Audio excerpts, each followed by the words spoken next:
E hoje nós seguiremos com o texto de João capítulo 1. Não sei se vocês se lembram, no início das exposições eu disse que os 18 primeiros versículos do Evangelho de João, João 1, de 1 a 18, são uma espécie de sumário de todo o Evangelho. Tudo que aparece, todos os temas que aparecem em João capítulo 1, de 1 a 18, de alguma forma aparecem também no restante da epístola, no restante deste Evangelho, o que mostra que esses 18 primeiros versículos funcionam como que uma introdução, um índice. Tudo o que será falado por João neste Evangelho está aqui nesses 18 primeiros versículos de alguma maneira.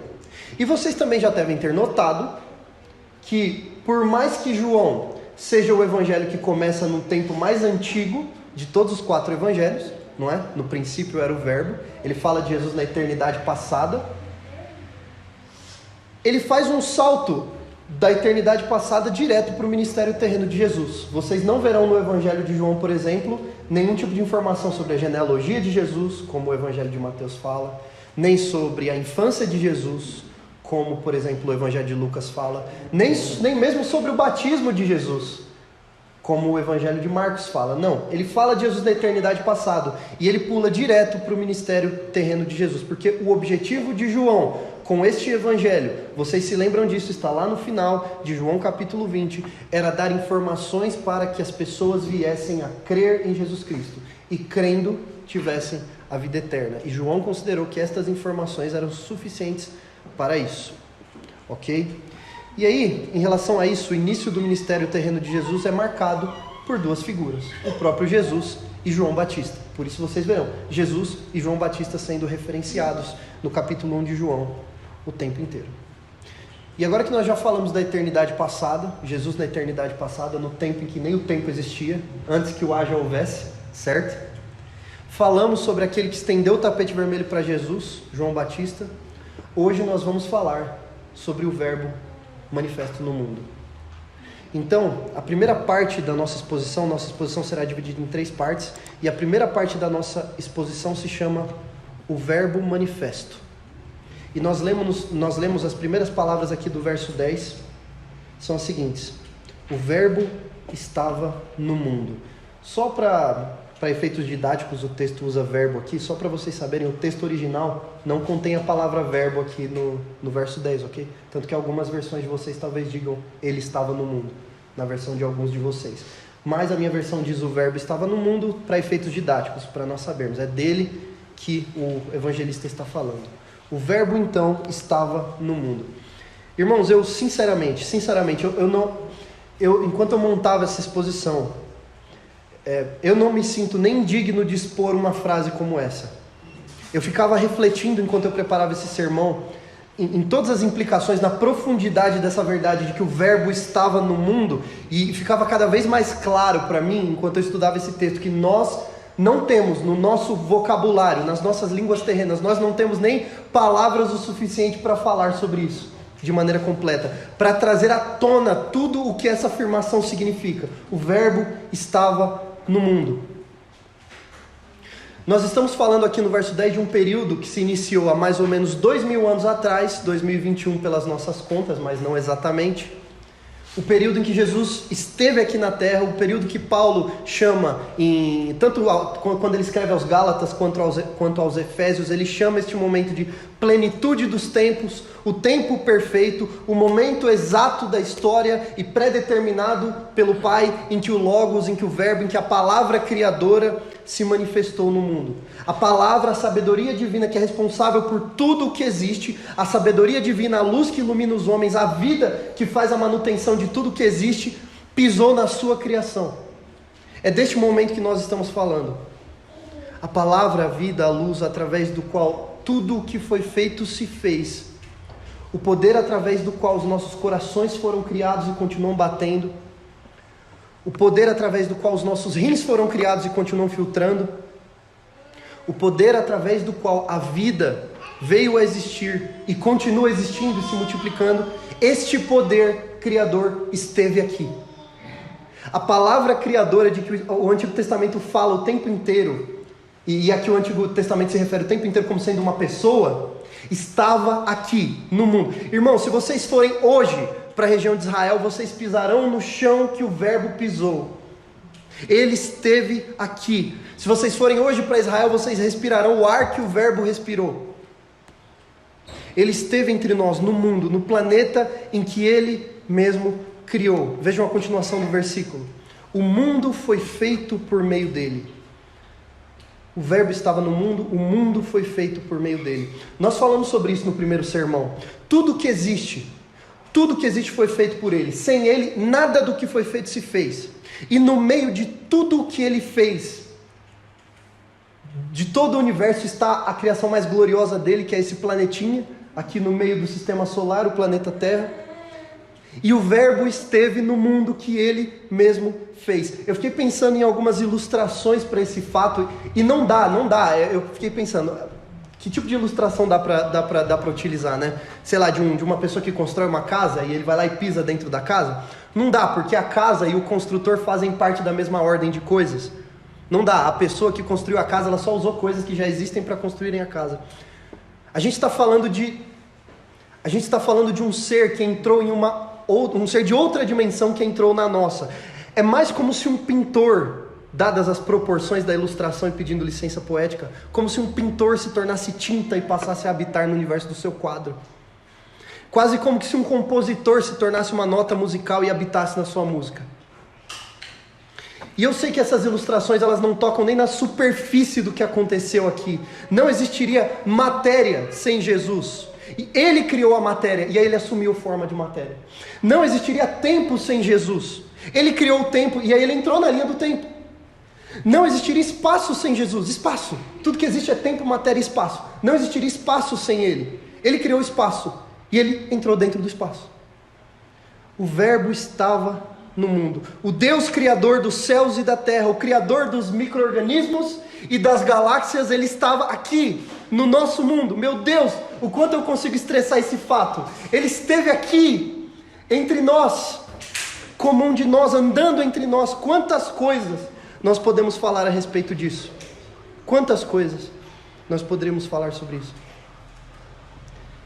Mas, mesmo havendo muitas coisas a dizer a respeito disso, o apóstolo João parece ter uma coisa muito específica para dizer a respeito do fato de que o Verbo estava no mundo.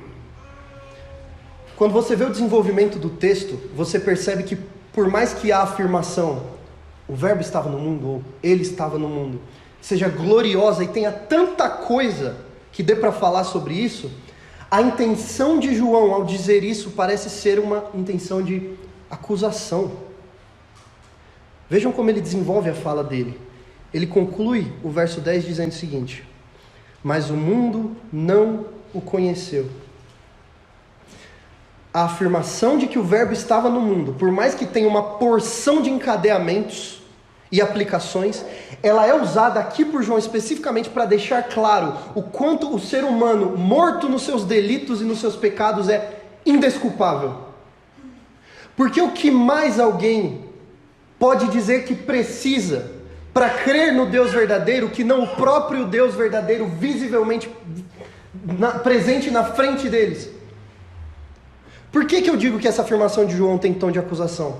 Porque quando ele termina de dizer algo glorioso como o Verbo estava no mundo, ele conclui dizendo que o mundo que este Verbo criou não o conheceu. A ideia de conheceu aqui, como está em outras versões, não é conheceu pela primeira vez, como nós falamos, conheci fulano. A ideia é mais de reconheceu, como algumas versões já trazem. O mundo não o reconheceu, diz a NVI, a Nova Versão Internacional. Talvez alguém tenha aí. E aí, para citar um grande teólogo do século XVI, o que poderia ser mais irracional do que tirar a água de um ribeiro, sem nunca ponderar sobre o manancial de onde ela emana? O Verbo estava no mundo que ele mesmo fez, mas o mundo não foi capaz de reconhecê-lo. Isso é o que nós vemos na manifestação do Verbo. E essa é a primeira parte da nossa mensagem, o Verbo manifesto. Mas vamos para a segunda parte da nossa mensagem. A segunda parte da nossa mensagem se chama o Verbo desprezado, verso 11. Vejam, uma coisa interessante sobre a vinda de Jesus não ter sido reconhecida como a vinda do Deus vivo, não seria tão surpreendente se ele tivesse vindo, por exemplo, no meio da nação egípcia, onde ninguém sabia quem eram Abraão, Isaac e Jacó. Não seria surpreendente se Jesus tivesse nascido no seio do Império Romano, onde ninguém sabia quem eram Moisés, Isaías ou Ezequiel. Mas onde foi que Jesus se manifestou?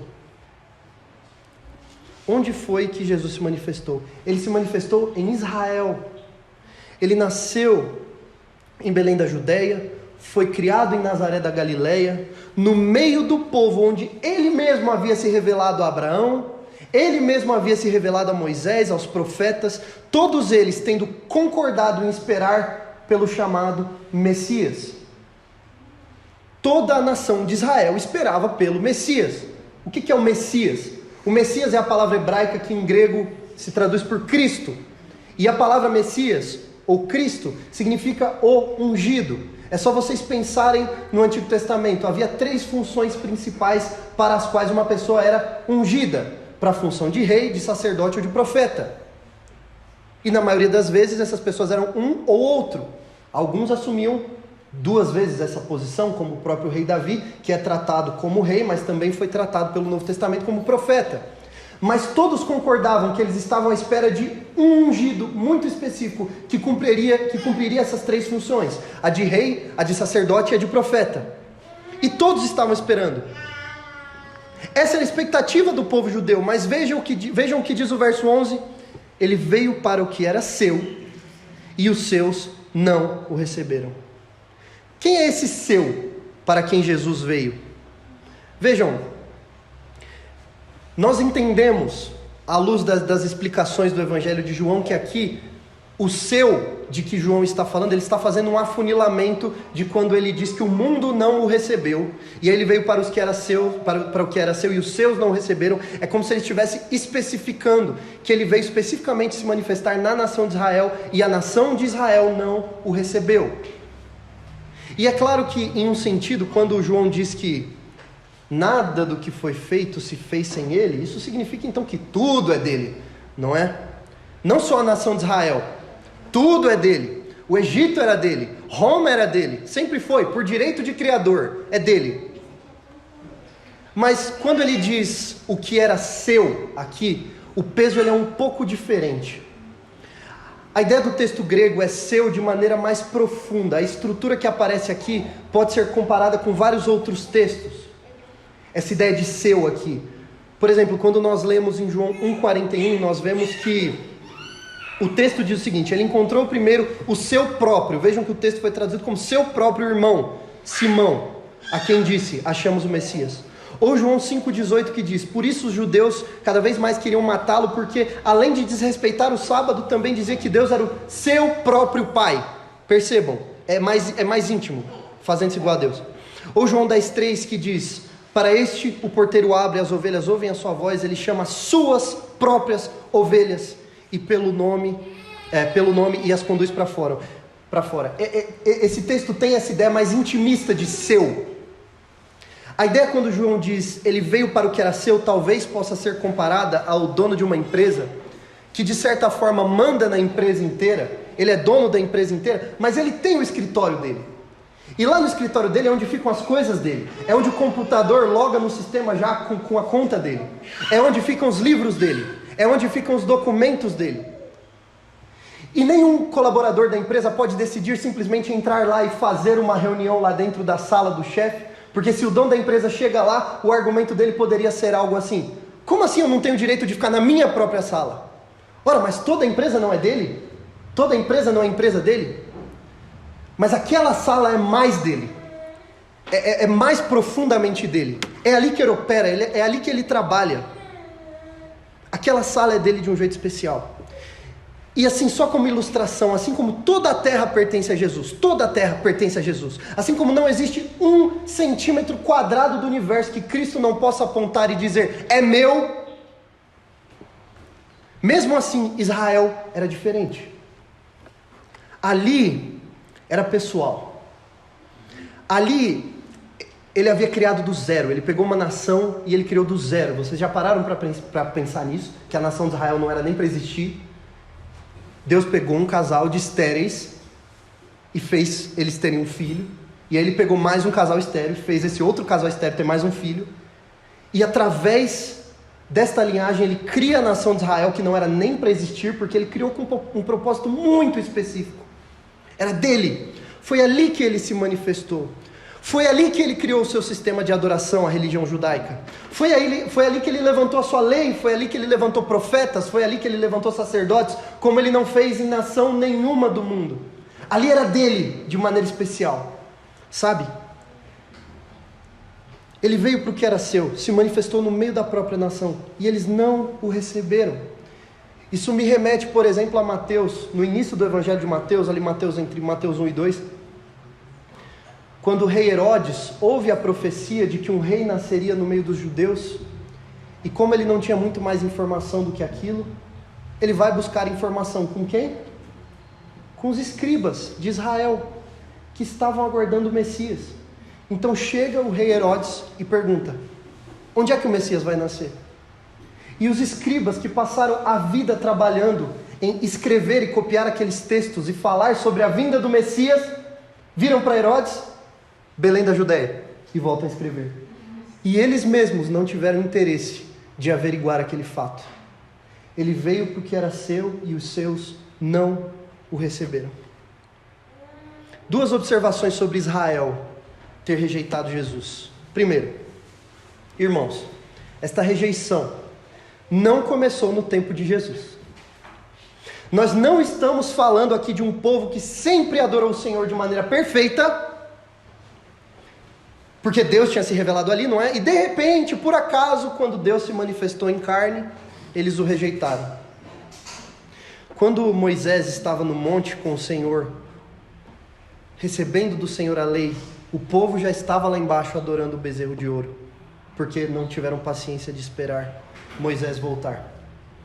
Quando o povo foi colocado dentro da terra prometida por Josué, e eles acabaram ali os trabalhos de tomada da sua terra, Josué vira para o povo e diz: olha, eu fico imaginando Josué cansado, e dizendo: olha gente, Deus mandou eu fazer o que eu tinha que fazer, eu fiz, a gente veio, Ele colocou a gente aqui na terra, agora cada um vai para sua casa, não é? Decidam aí quem é que vocês vão servir. Se vocês vão servir o Deus de Israel ou se vocês vão servir os deuses dos seus antepassados. Quanto a mim, eu e a minha casa serviremos ao Senhor. E em seguida vem o livro de Juízes, do qual nós falamos aqui na escola bíblica. E cada um fazia o que era bom aos próprios olhos. Vejam como a rejeição é antiga. Mas ainda, mesmo no tempo dos Juízes, o objetivo do Senhor sempre foi governar na nação de Israel sem que eles precisassem de um monarca. Sempre foi. Sempre foi que ele diretamente reinasse, mesmo através dos juízes. E quando nós começamos a ler 1 Samuel, nós vemos o povo pedindo a Deus um rei. E eles pedem de uma maneira muito interessante: dê-nos um rei, assim como as outras nações também têm um rei. Vejam, olhando para o vizinho e dizendo: ó, eles fazem assim, por que a gente também não pode? Querendo se igualar às outras nações. E sim, Samuel deixa um recado para o povo.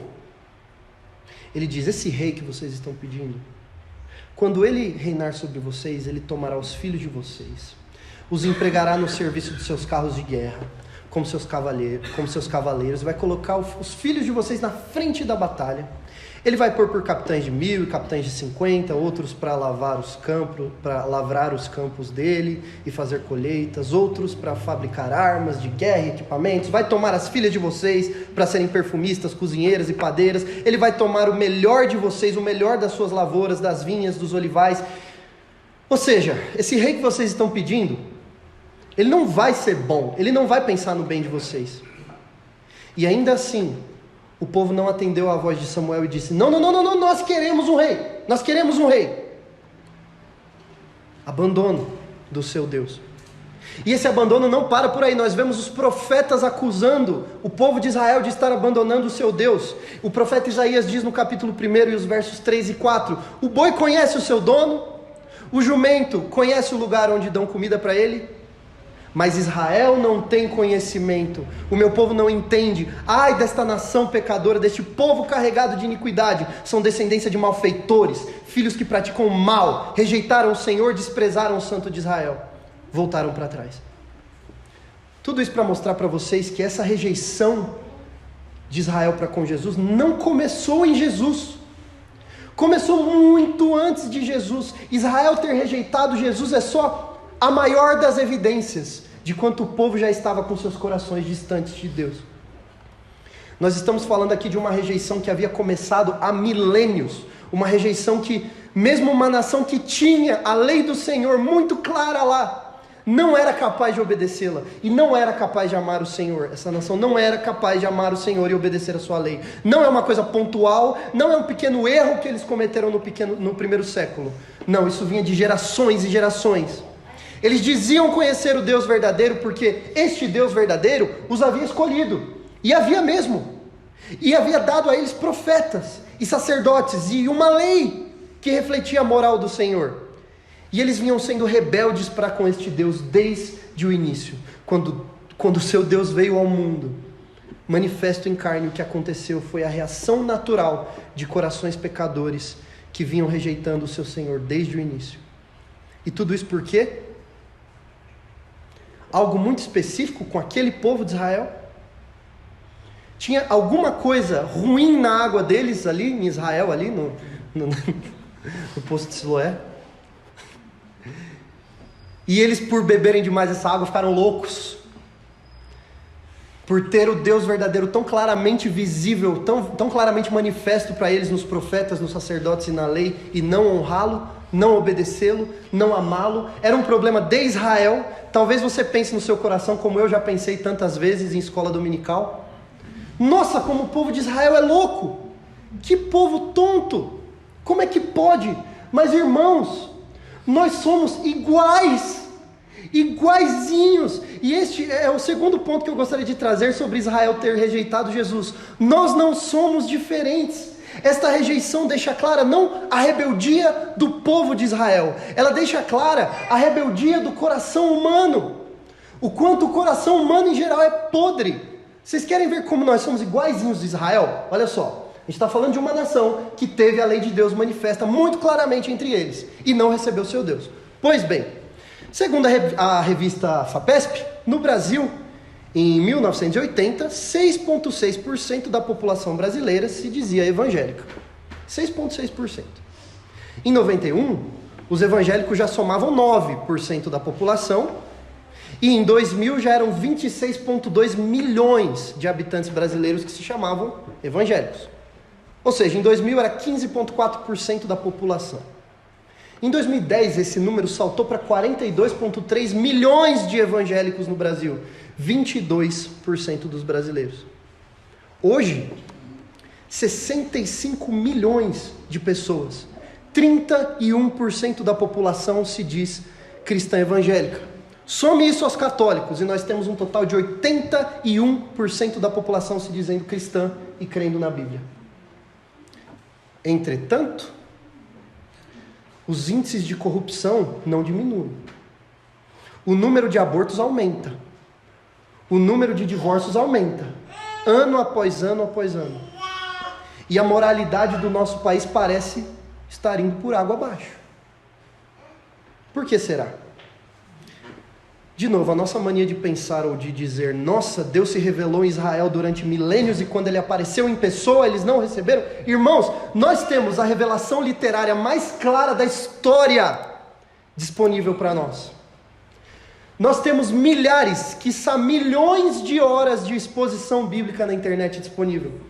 Todo mundo tem uma Bíblia em casa. E ainda assim, vocês acham que Deus olha para a nossa nação e ele se agrada? Deus pode se revelar como for, sem uma transformação interna, uma transformação de coração, sem aquilo que nós chamamos de novo nascimento, o povo não o receberá. Eu ouvi uma palestra de um teólogo americano falecido em 2017, chamado Sproul, R.C. Sproul. Ele disse que foi palestrar numa faculdade, e nessa faculdade um dos alunos pediu a ele alguns argumentos apologéticos, né? Algumas argumentações sobre por que acreditar em Deus e mais especificamente por que acreditar no Deus da Bíblia e não em qualquer outro, não é? E o Sproul, como um excelente teólogo, um excelente apologeta, um excelente defensor da fé, Isso é o que significa apologeta.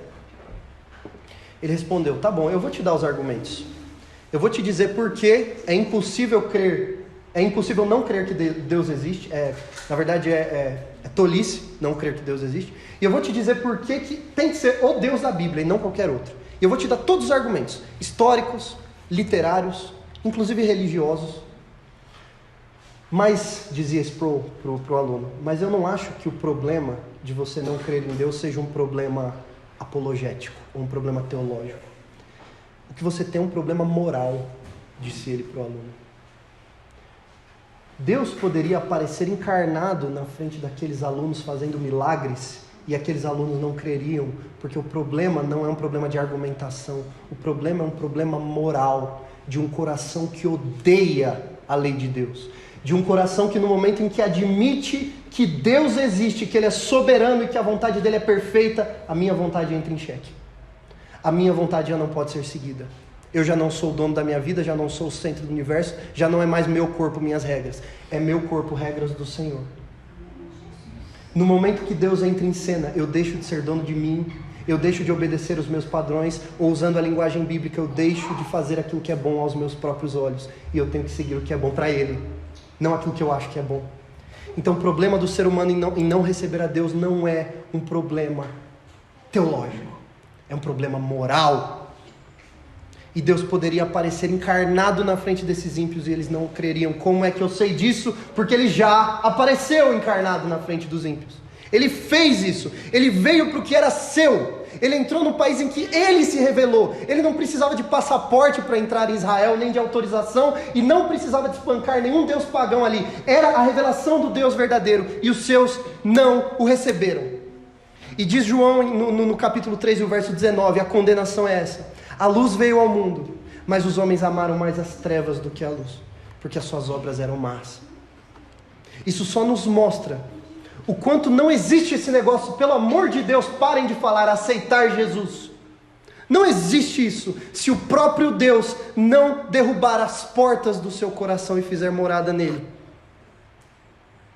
Não fostes vós que me escolheram, eu escolhi a vós. Deus pode revelar a sua lei, Ele pode revelar a sua vontade, mas se este povo não tiver um coração regenerado pelo Deus vivo, este povo jamais o receberá. Vejam aqui, Cristo não estava entrando numa nação estrangeira, Ele estava entrando na nação que dizia crer nele próprio. Ele veio para o seu, entrou na sua nação eleita, e os seus não o receberam. Os judeus que esperavam o Messias, quando o Messias apareceu, ele foi rejeitado, rechaçado e no final morto por eles.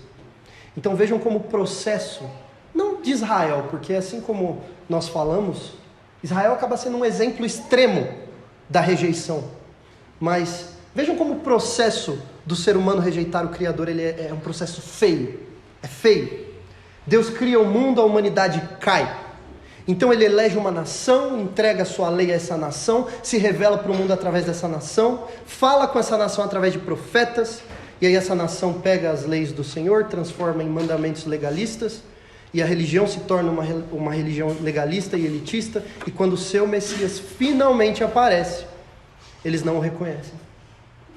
A nação de Israel ter rejeitado Jesus só deixa claro quão profundas são as trevas do coração humano. Ou como diz o profeta Jeremias, enganoso é o coração mais do que todas as coisas, desesperadamente corrupto. Quem o conhecerá? Mas irmãos, indo para a última parte da nossa mensagem, parece existir uma ponta de esperança.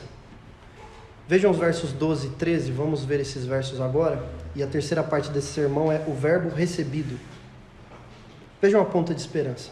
Mas a todos quantos o receberam, deu-lhes o poder de serem feitos filhos de Deus. Esse todos quantos o receberam parece fazer um contraponto ao que foi dito antes. Ele veio para o seu, os seus não o receberam, mas os que o receberam ganharam o poder de serem feitos filhos de Deus. A versão NVI deixa isso um pouquinho mais claro, vejam como está na Nova Versão Internacional. Veio para o que era seu e os seus não o receberam. Contudo, aos que o receberam, aos que creram em seu nome, deu-lhes o direito de se tornarem filhos de Deus. Vejam só, esses dois versos, 11 e 12 estão falando de uma coisa de que o Velho Testamento fala o tempo inteiro, mas parece não ter entrado tanto no coração da nação de Israel, que é a entrada dos gentios na aliança de Deus. O que são gentios? Gentios são pessoas de fora da nação de Israel. É como eles chamavam as pessoas que não faziam parte da nação de Israel. Por isso nós temos essa divisão de judeus e gentios no Antigo Testamento. E a nação de Israel, para eles, eles não se davam muito bem com os gentios. E muitos deles, não todos, mas muitos deles, costumavam tratar a aliança de Deus como algo exclusivo do povo judeu, e para o povo judeu somente. Mas talvez eles devessem ter lido alguns dos seus próprios profetas, para ver que não era o caso. Que o fato de Deus ter se manifestado em Israel não significava que a sua família estava somente em Israel. Vejam o que Isaías diz no capítulo 56, a partir do verso 3. O estrangeiro, ou seja, o gentio, a pessoa de fora da nação, que tiver se unido ao Senhor, não deve dizer: o Senhor certamente me excluirá do seu povo. Não, ele não deve dizer isso. O eunuco não deve dizer: eis que eu sou uma árvore seca. Não, porque assim diz o Senhor: aos eunucos que guardam os meus sábados, os vários sábados que tinham, né? Escolhem aquilo que me agrada e abraçam a minha aliança. Darei no meu templo e dentro das minhas muralhas um memorial e um nome melhor do que os filhos e as filhas. Darei a cada um deles um nome eterno que nunca se apagará. E a minha casa será chamada casa de oração. Então, quando João diz que os seus, os de Jesus, não o receberam, mas a todos quantos o receberam, deu-lhes o poder de serem feitos filhos de Deus, ele está falando da gloriosa doutrina que nós chamamos de doutrina da adoção. É uma doutrina que ela é pouco falada nas igrejas, mas ela é tão indispensável para a nossa fé, a chamada doutrina da adoção, porque ela principalmente corrige um entendimento errado que nós temos do que significa ser filho de Deus. Existe um entendimento errado de que uma pessoa, somente por nascer e ser um ser humano, é filha de Deus. Porque não é isso que a Bíblia diz. Inclusive, a primeira epístola de João deixa muito clara a diferença entre filhos de Deus e filhos do diabo. Sendo filhos de Deus aqueles que estão dentro da aliança de Deus apenas. Mas o texto aqui está falando sobre como nós somos feitos filhos de Deus. E se nós somos feitos filhos de Deus é porque nós não éramos antes. E quando alguém não é filho e passa a ser filho, essa pessoa foi adotada. Por isso nós chamamos isso de doutrina da adoção. E quem são estes filhos de Deus? Segundo o versículo, João explica no mesmo verso. A saber, estes, os que creem no seu nome. E esta é a marca de todo aquele que foi adotado por Deus. É a fé. É o crer no nome dele. E saibam que nome na cultura bíblica não é só um título que aparece no seu documento. Ele representa todo o ser daquela pessoa. Então crer no nome dele significa crer completamente nele. Em todo o seu ser, em toda a sua obra, em tudo aquilo que ele diz que é e não naquilo que os outros dizem pra gente. Ah, Jesus foi um grande profeta, um grande sacerdote, um grande sábio. Esse Jesus está errado que você está crendo aí. Jesus é o Filho de Deus encarnado que morreu para perdoar pecados. E se você não crê nisso sobre Jesus, você não está crendo no nome dele. Você está crendo naquilo que te disseram sobre ele. Porque ele mesmo se revelou como sendo quem ele é, e ele disse quem ele é, e ele disse como crer no nome dele. E a estes que creem no nome dele, o Senhor deu o poder de serem feitos filhos de Deus. Então crer no nome de Jesus não é só usar uma camisa Jesus Freak, não é? É crer na pessoa de Jesus em toda a sua obra e confiar completamente nesta obra para ser salvo, porque eu sou pecador e eu preciso de salvação. E estes que creem são adotados por Deus, saem do status de filhos do diabo mediante a fé e se tornam filhos de Deus. Outras referências falam sobre isso. Paulo fala aos Gálatas no capítulo 3 e o verso 26. Pois todos vocês são filhos de Deus mediante a fé em Jesus Cristo. É assim que vocês são filhos de Deus. Ou mesmo Gálatas 4, 6 a 7. E porque vocês são filhos, Deus enviou o Espírito de seu Filho ao nosso coração.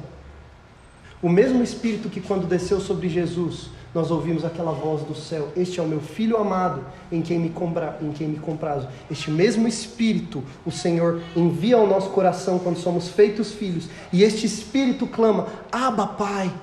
que é uma expressão hebraica de reverência ao pai. Assim você já não é mais escravo, porém você é filho. E sendo filho, também é herdeiro por Deus. Ou 1 de João 3,1, vejam que grande amor o Pai nos tem concedido a ponto de sermos chamados filhos de Deus. E de fato somos filhos de Deus. Por esta razão o mundo não nos conhece, porque não conhece a Ele. Então filhos de Deus é o status que Ele nos é dado. Nós somos feitos filhos de Deus, nós não nascemos filhos de Deus. Mas me digam uma coisa, se para ser filhos de Deus, se os filhos de Deus são aqueles que creem no nome dele, conforme o texto, e se Paulo diz que nós nos tornamos filhos por meio da fé, como nós poderíamos crer em Deus? Vejam, nós estudamos na escola bíblica dominical, quando estudamos a doutrina da depravação humana, da depravação total, que nós na nossa condição natural, a gente não pode simplesmente, agora eu creio, porque a nossa condição depravada, pecadora, caída, não nos permite isso. O próprio Paulo diz em 1 Coríntios 2,14, o homem natural não compreende as coisas do Espírito de Deus, porque lhe parecem loucura, ele não pode, Paulo não diz ele não está afim, ele não pode, ele não consegue compreendê-las. Por quê? Porque elas se discernem espiritualmente. Sem o Espírito, nós não podemos discernir estas coisas. Então, como uma pessoa natural pode crer? Como? A Bíblia diz que não dá. Como? Como pode um filho do diabo se tornar filho de Deus?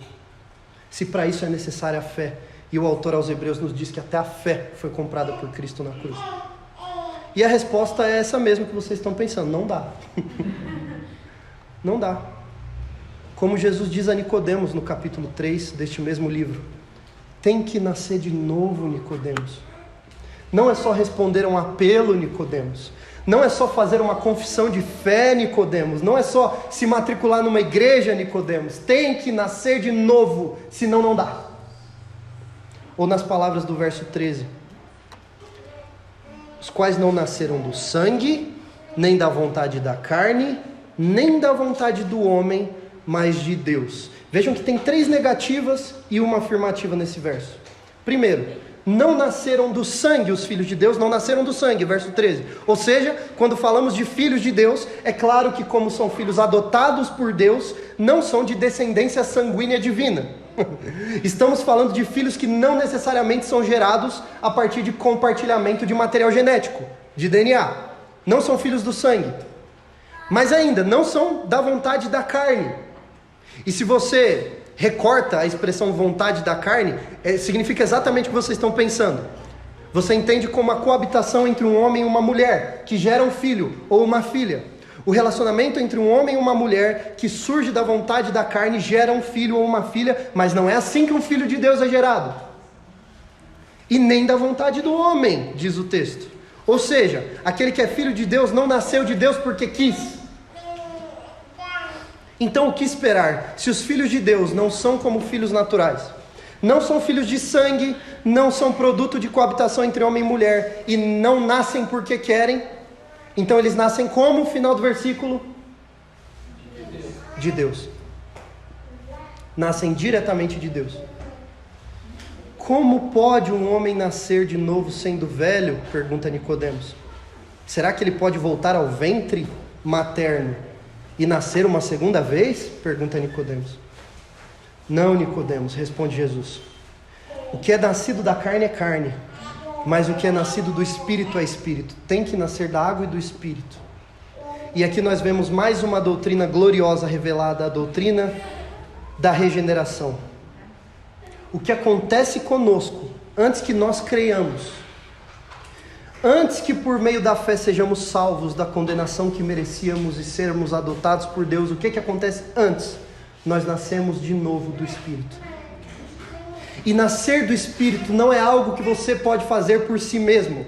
O próprio teólogo Voddie Baucham diz, você não nasce a si mesmo de novo, assim como você não se nasceu da primeira vez.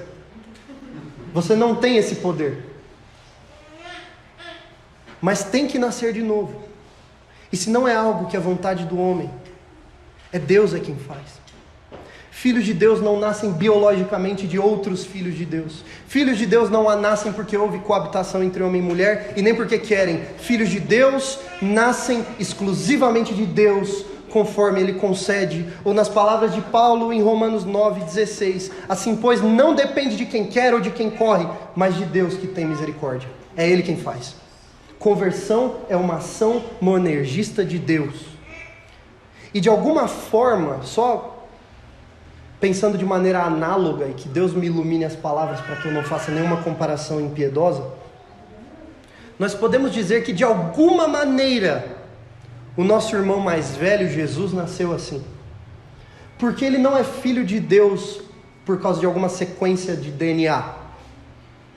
Jesus é e sempre foi Deus eterno, gerado eternamente do Pai. Então ele não é nascido do sangue. Mas ainda, Jesus também não foi gerado pela coabitação entre Maria e José. Ele foi concebido pelo Espírito Santo de Deus. E Jesus não nasceu porque alguma pessoa decidiu que ele nasceria. Foi uma obra totalmente de Deus. Jesus foi gerado, dadas as devidas proporções, Jesus foi gerado do nada. Do nada. Não houve coabitação, não houve DNA necessário para que ele fosse formado. Maria foi um receptáculo que recebeu Jesus. Mas ele nasceu do nada, ele foi uma criação do nada, assim como o primeiro Adão foi uma criação do nada. Então ele veio, viveu a nossa vida, pagou o nosso inferno na cruz, ressuscitou para inaugurar a criação de uma nova raça, redimida, sem culpa de pecado. E todos aqueles que dantes o Senhor conheceu, também os predestinou para serem conformes à imagem do seu Filho unigênito, a fim de que ele, Jesus, seja o primogênito dentre muitos irmãos mais novos, sendo ele filho legítimo e nós adotados, não tendo nascido do sangue, nem da vontade da carne, nem da vontade de homens, mas diretamente de Deus. E assim como diz a palavra, se alguém está em Cristo, é nova criatura. Isso não é um poema, isso é uma realidade. Aquele que está em Cristo nasceu de novo, é regenerado do nada, não da carne, não do sangue, nem da vontade de homens, diretamente gerado de Deus. As coisas velhas se passaram e tudo se fez novo.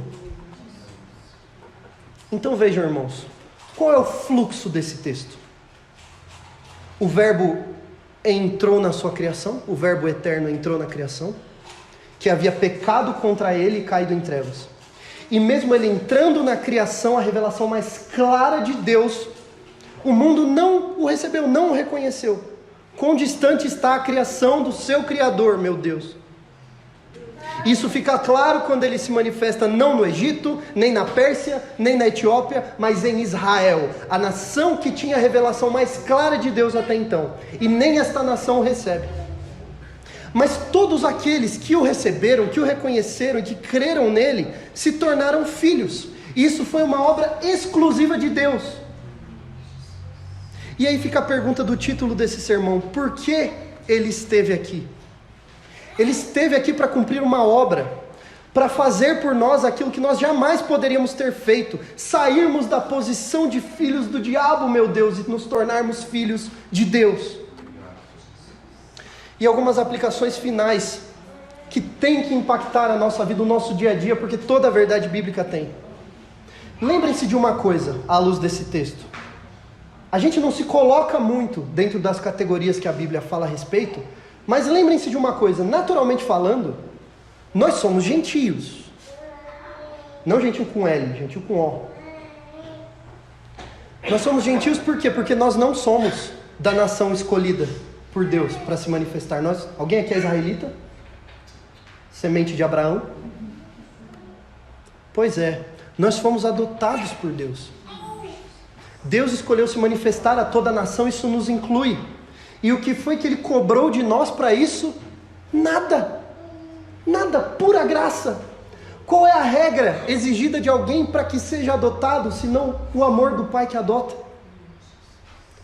Lembre-se disso quando você orar agradecendo, que se Ele não tivesse mexido nas inclinações do teu coração, te derrubado do cavalo e aberto seus olhos, você jamais o teria recebido, jamais. Mas Ele te recebeu e por isso você o recebe. Ele nos recebeu e por isso nós o recebemos, nós somos adotados por Ele. Ele nos deu o poder, o direito de sermos feitos filhos de Deus. E por isso nós clamamos, Abba, Pai. Pelo mesmo Espírito que disse de Jesus, este é o meu Filho amado em quem eu me agrado. E é por esse Espírito que nós podemos agora orar, Pai nosso que estás nos céus. Que amor é esse? Como pode um filho de Deus se magoar com qualquer tipo de desprezo de outras pessoas? Porque algum amigo que eu confiava muito me rejeitou, porque algum parente não me ama mais, a minha mãe me abandonou, meu pai não quer saber de mim. Você foi adotado pelo Criador dos céus e da terra. Não existe espaço para sentir desprezo. Você já tem que se sentir o ser mais amado desse mundo. Essa é a primeira implicação.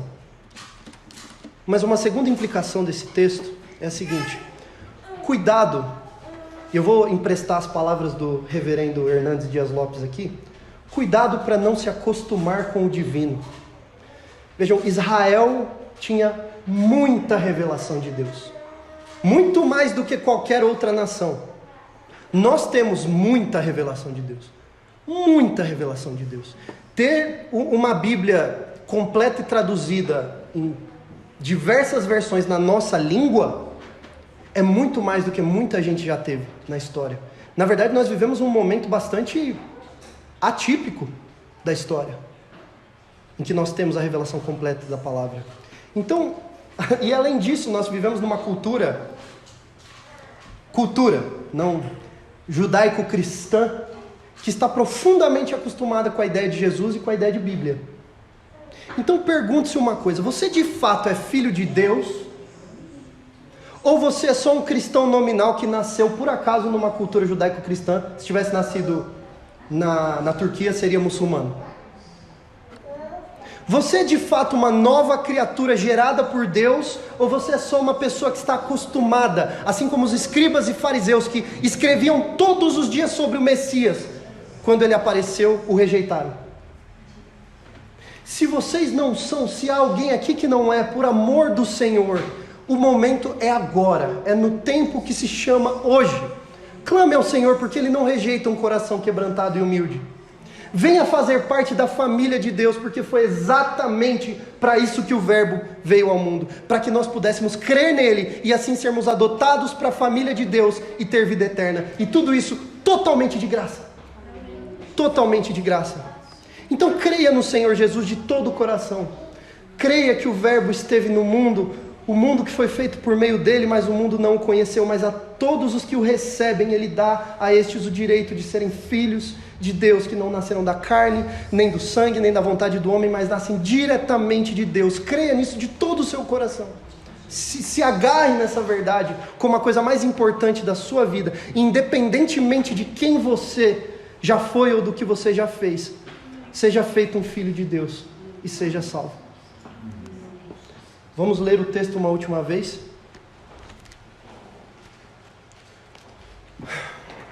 Verso 10: o Verbo estava no mundo, o mundo foi feito por meio dele, mas o mundo não o conheceu. Veio para o que era seu, e os seus não o receberam. Mas a todos quantos o receberam, deu-lhes o poder de serem feitos filhos de Deus, a saber, aos que creem no seu nome, os quais não nasceram do sangue, nem da vontade da carne, nem da vontade do homem, mas de Deus. Oremos.